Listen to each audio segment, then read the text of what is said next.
వీళ్ళు పొద్దున్న నుంచి రాత్రి వరకు మేకపోతు గాంభీర్యం ప్రదర్శించి రాత్రినే ఇంటికి పోతేనే అందరూ ఒకరొకరు ఫోన్లో మాట్లాడుకుంటారు. ఓ పక్క చంద్రబాబు, ఓ పక్క పవన్ కళ్యాణ్, ఓ పక్క లోకేష్. ఒరే మనం ఇన్ని కేసులు పెడతాం వైసీపీ వాళ్ళ పైన, రేపు ఖచ్చితంగా ఆయన మళ్ళా వస్తాడరా, మనం సింగపూర్ పోవాలా, మలేషియా పోవాలా, జపాన్ పోవాలా అని.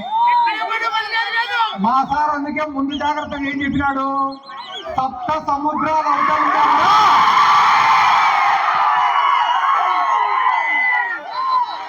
100% మళ్ళా వెనక్కి పిలిపించుకొని వస్తా అని చెప్పినాడు. ఈ 18 నెలల్లో వైఎస్ఆర్ కాంగ్రెస్ పార్టీ సాధించిన విజయం ఏమిరా అంటే 11 సీట్లు వచ్చిన తర్వాత చాలా మంది ఒరే మనకు అవసరమారా ఈ రాజకీయాలు, ఎట్లా జగన్మోహన్ రెడ్డి అంటే తిరిగితే కేసులు పడతాయేమో అని చెప్పి చాలా మంది భయపడినారు. కానీ 18 నెలల తర్వాత ఈ రోజు గ్రామాలలో పరిస్థితి ఎట్టుందిరా అంటే ఒరే మనం కూడా 2-3 నెలలు జైలుకు వేసే తప్ప జగన్మోహన్ రెడ్డి దృష్టిలో మనం పడేటట్టుందిరా.